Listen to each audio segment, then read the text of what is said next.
Hi, it's Mary Beth. Here's my friend Seth Apter, who Hey, needs gang. no introduction, I know.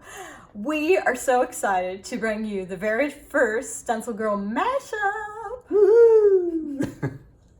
Anyway, I shall turn these around and attempt to hold them up. This is not going to work. Okay. Weak attempt.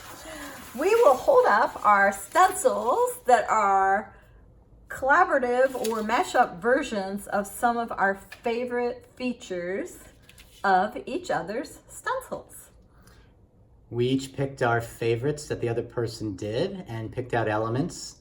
And then each of us took those elements and we changed them up in size and shape, a little bit of format, so that they'd be all new and yet kind of familiar. Yes. So this is one of, for instance, this section here is from Seth's Numbers stencil, which is And always I've been on never my face. seen Mary Beth use that at all. Never. I use it all the time. I know. Anyway, so I wanted just a larger version of it. Here it is.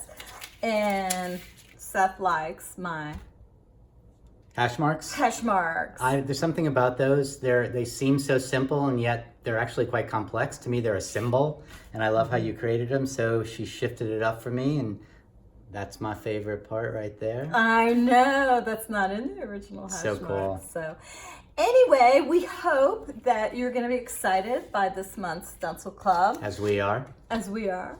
Here's a journal page Seth made.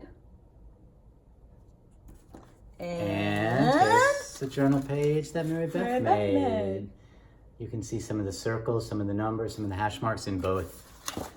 But we're going to show you fun techniques for this month's video. And I think they will be fun. Yeah, Yeah. Seth's going to teach me something new, and I'm going to try to teach him something new. I don't know. Oh, I think that'll happen. But anyway, we hope that you enjoy our offering for this month's Stencil Club. And if you're thinking about joining Stencil Club, this would be the month, because it's going to be good. I'm with you. High five High five. for mashups.